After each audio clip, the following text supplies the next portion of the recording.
Mesdames, Messieurs, bonsoir. Merci de préférer Eden TV pour vous informer. Voici en titre quelques éléments qui meubleront cette édition.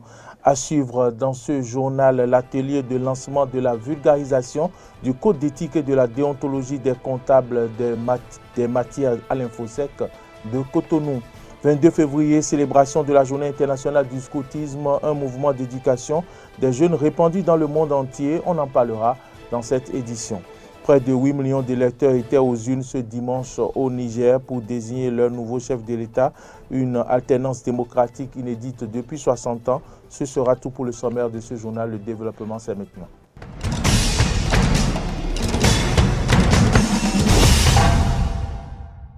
Bienvenue à toutes et à tous. Démarrage ce lundi d'un atelier de lancement de la vulgarisation du code d'éthique et de la déontologie des comptables des matières à l'Infosec de Cotonou, un document qui prend en compte les irrégularités liées à cette spécialité. Les détails avec Carole Olaye et Jean-Baptiste Boko.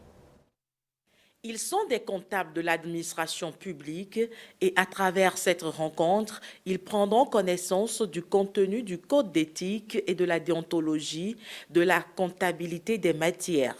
Un document élaboré et validé afin de corriger au sein de l'UEMOA les irrégularités liées aux exigences de la dite spécialité, à savoir la mauvaise tenue des comptabilités des matières et les disparités des tests régissant leur gestion.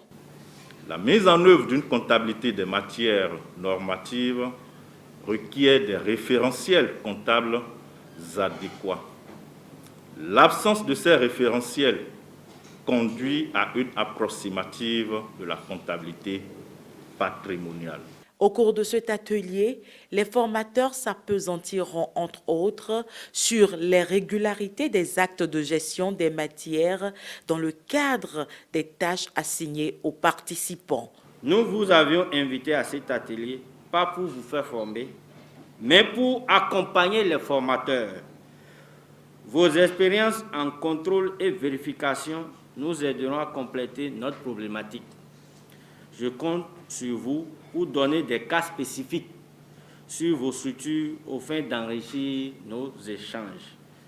Mesdames et messieurs les participants, je reste convaincu que vous suivrez cette formation avec beaucoup d'intérêt et qu'à son terme, vous serez en mesure d'effectuer convenablement les missions qui vous sont dévolues. Cet atelier de lancement de la vulgarisation du code d'éthique et de la déontologie des comptables des matières a été financé par l'Union européenne qui soutient les nombreuses réformes dans le cadre des finances publiques au Bénin. Les enseignants du sous-secteur de l'enseignement du secondaire du département de l'Atlantique se sont réunis pour faire le bilan du programme d'action du gouvernement au niveau du secondaire, de la technique et de la formation professionnelle. C'était ce samedi à la Maison du Peuple de la mairie d'Abomey-Calavi, le compte rendu avec Horacia Georgi. Ils sont plusieurs enseignants membres de la Ligue des enseignants du sous-secteur de l'enseignement secondaire du département de l'Atlantique à prendre part à cette rencontre pour faire le point des actions menées depuis 5 années au niveau du secondaire et de la formation professionnelle.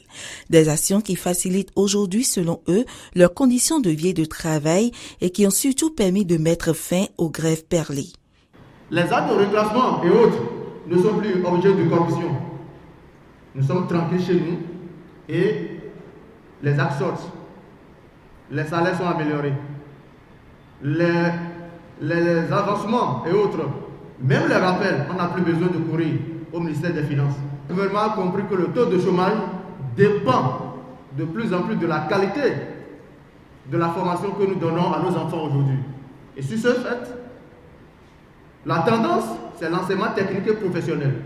D'ici à l'horizon 2030, nous passerons à 70% d'enseignement technique contre 30% d'enseignement général. Nous avions vu comment les écoles ont fonctionné.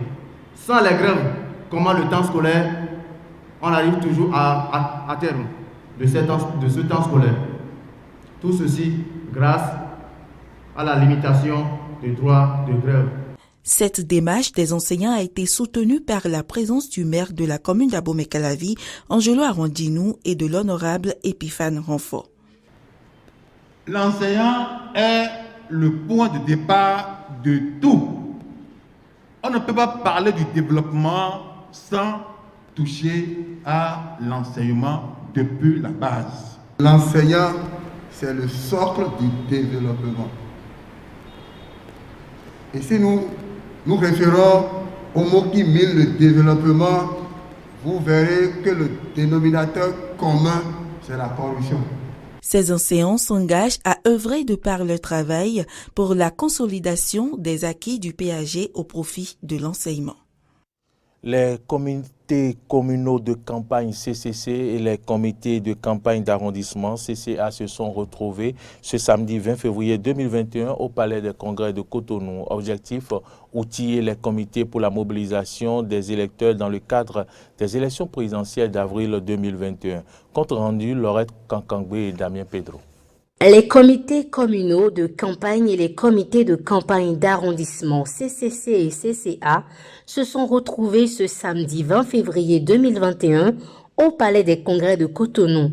Konom Geoffroy, président du comité d'organisation de ce rassemblement, rappelle l'importance de ces acteurs dans la mobilisation des électeurs. C'est pour moi un grand plaisir de m'adresser à vous aujourd'hui pour vous souhaiter la bienvenue à l'occasion de cette rencontre qui consacre la remobilisation des CCC et CCA et autres acteurs du nouveau départ. Nous constituons une force politique au sein des partis politiques, l'Union progressiste et le Bloc républicain. Présent à ce grand rassemblement, le directeur de la communication de la présidence, Wilfried Léandre Hongbedi, présente quelques réalisations du gouvernement. Une réforme fondamentale qui a été faite, mais qui au début a été mal perçue, l'encadrement du droit de grève. Mais aujourd'hui, nos compatriotes comprennent et apprécient la pertinence de cette réforme. Nos écoles fonctionnent désormais mieux. Elles ne sont plus délaissées par les enseignants. Les parents ne s'inquiètent plus de savoir que font leurs enfants quand ils sont partis de la maison parce que les classes étaient fermées. Et les résultats s'améliorent d'année en année pour dire que nous avions eu raison de faire cette réforme. Le coordonnateur général des CCC et CCA, Randis Romain Arrondinou, premier adjoint au maire de Cotonou, rappelle à l'assistance sa responsabilité dans le processus électoral. Cette cérémonie a pour but de remobiliser les membres du comité communal de campagne, ceux des comités de campagne d'arrondissement, du littoral et autres acteurs du nouveau départ. C'est le moment de nous mobiliser à nouveau pour la poursuite des grands chantiers ouverts. Puisqu'on ne change pas l'équipe qui gagne, nous sommes justement au temps de l'ambition pour notre chère patrie le Bénin. Dans 51 jours, nous allons à la rencontre du suffrage universel. Je vous l'annonçais en titre, la communauté internationale célèbre ce 22 février 2021 la journée mondiale du scoutisme.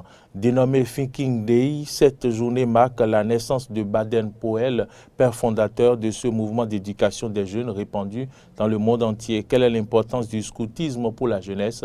Élément de réponse dans ce reportage de Aristide Setti. J'ai connu le scoutisme quand j'étais encore sur les bancs. C'est-à-dire, quand j'étais très jeune, j'ai connu le scoutisme, je pense en classe de CM1. À l'instar de Aurel Nukbo-Michiafor, plusieurs citoyens béninois, notamment des jeunes, appartiennent au scoutisme.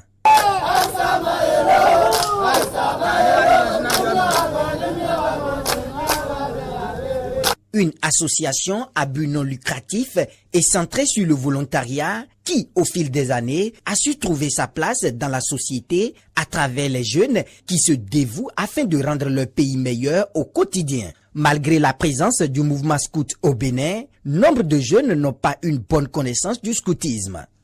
Le scoutisme, c'est une association de jeunes d'abord. C'est une association pour les jeunes. Basée sur le volontariat sans distinction de race, de religion. C'est une association qui accueille les jeunes. C'est d'abord une association d'éducation aussi, une association d'éducation pour les jeunes. Alors au Bénin, nous accueillons les jeunes à partir de 6 ans. Donc déjà le jeune à partir de 6 ans ont l'accueil au scouting dans les unités scouts pour les activités scouts.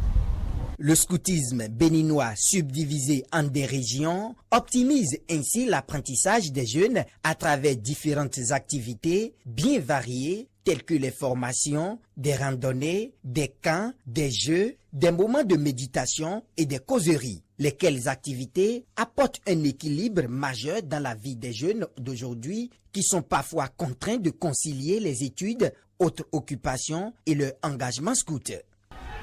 Le scoutisme contribue d'abord à l'éducation de jeunes. Nous complétons l'éducation de l'école et de la maison. Le scoutisme amène le jeune à se défendre seul et à être lui-même. Le scoutisme permet aux jeunes de se prendre lui-même en charge. Le scoutisme peut apporter beaucoup aux jeunes. Je l'ai dit tantôt dans la définition que c'est une association d'éducation. Donc nous sommes là pour contribuer au développement intégral du jeune. Quand on parle du but du scoutisme, c'est de contribuer au développement intégral du jeune, tant sur le plan physique, intellectuel, social, spirituel et autres. Et donc on est là pour apporter un plus à l'éducation que le parent apporte à l'enfant à la maison et que l'école apporte à l'enfant aussi. Le scoutisme va donc permettre aux jeunes de ne plus être livrés à la rue.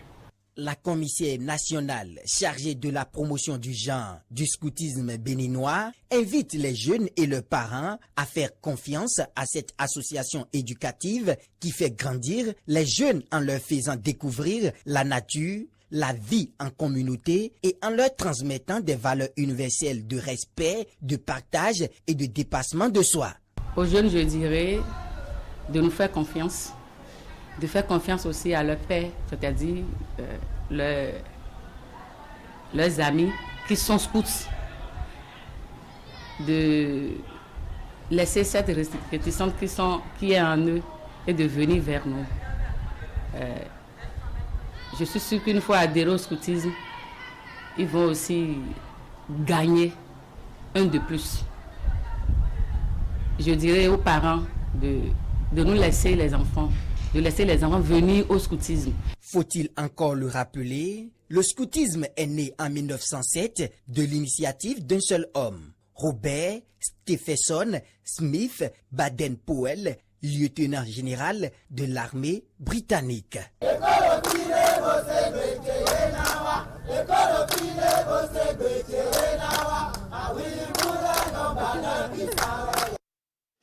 Près de 8 millions d'électeurs étaient aux urnes ce dimanche au Niger pour désigner leur nouveau chef de l'État, une alternance démocratique inédite depuis 60 ans, marquée ce dimanche par la mort de 7 membres de la commission électorale. Leur véhicule a sauté sur une mine dans une zone en proie au terrorisme. Reportage.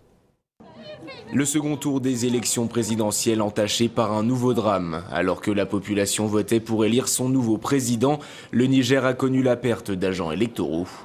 Et c'est dans la région de Tillabéri, à l'ouest du pays, que leur véhicule a roulé sur une mine qui venait d'être posée. Le bilan humain est lourd, 7 morts et 3 blessés. J'ai appris, avec regret et tristesse, l'attaque terroriste qui a causé la mort de 7 agents de la CENI dans l'exercice de leurs fonctions.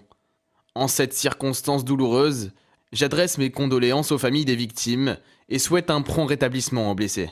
Cet attentat probablement perpétré par des djihadistes est le deuxième depuis le coup d'envoi des élections. Lors du premier tour, une centaine de personnes avaient été tuées lors de l'attaque de 2 villages dans cette même région de Tillabéri. Des drames qui interviennent à un moment crucial du pays. C'est un grand choc pour nous tous. À un moment historique de notre pays, historique parce que nous avons des élections qui, pour la première fois de notre histoire depuis 60 ans, qui se déroulent de telle sorte qu'un président démocratiquement élu passe le témoin à un autre président démocratiquement élu. Les résultats du second tour des élections présidentielles au Niger ne seront connus que dans plusieurs jours, le temps que l'ensemble des bulletins de vote soient dépouillés.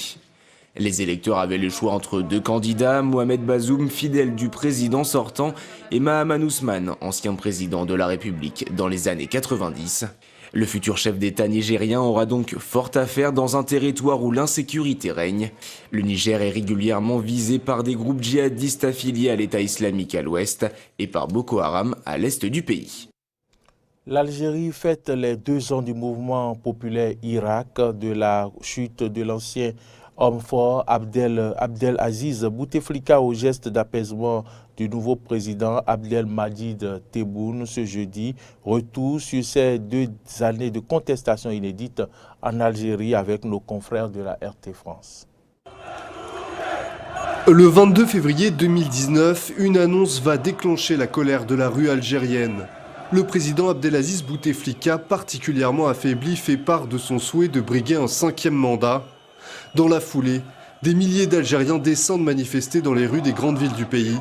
Le mouvement du Irak prend racine et va entraîner la chute du chef de l'État algérien. Le 11 mars, Abdelaziz Bouteflika renonce d'abord à se présenter à la présidentielle. La volonté du Irak est en partie exaucée le 2 avril 2019.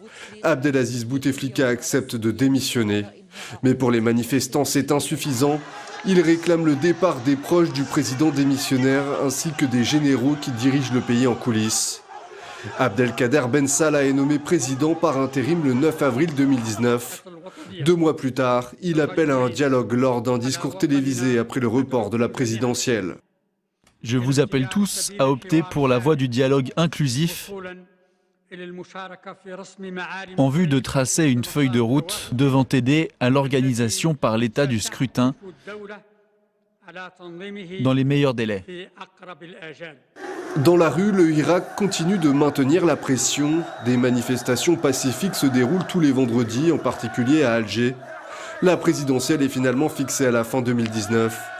Le 12 décembre 2019, Abdelmadjid Tebboune, un ancien fidèle d'Abdelaziz Bouteflika, remporte une présidentielle massivement boycottée par l'opposition. Il propose d'organiser un référendum constitutionnel. Près d'1 an plus tard, le 1er novembre 2020, une révision constitutionnelle est approuvée par référendum, un scrutin marqué par le taux d'abstention le plus élevé de l'histoire de l'Algérie. Le référendum se tient en l'absence du chef de l'État atteint du Covid-19 et hospitalisé en Allemagne. Abdelmadjid Tebboune revient brièvement à Alger en décembre 2020 avant d'aller à nouveau se faire soigner à Berlin. Il réapparaît à la télévision algérienne le 12 février dernier. Un retour aux commandes du pays quelques jours avant une reprise des manifestations. Le 16 février, des milliers de personnes manifestent à Kerata pour le 2e anniversaire du Irak, là où avait eu lieu la première marche. 2 jours plus tard, le président Tebboune tend la main à l'opposition et gracie des dizaines de prisonniers politiques. Il annonce également la dissolution de l'Assemblée nationale. J'ai décidé de dissoudre l'Assemblée nationale populaire pour appeler à des élections qui soient affranchies de l'argent, qu'ils viennent de la corruption ou non, et d'ouvrir les portes à la jeunesse. À cette dissolution de l'Assemblée nationale s'ajoute un remaniement ministériel sans changement majeur. Pas de quoi calmer les revendications de l'opposition qui appelle à manifester ce lundi partout en Algérie. Madame, Messieurs, c'est ici que se referme ce journal. Si vous l'avez suivi, merci de votre fidélité. Bonne suite de nos programmes et à demain.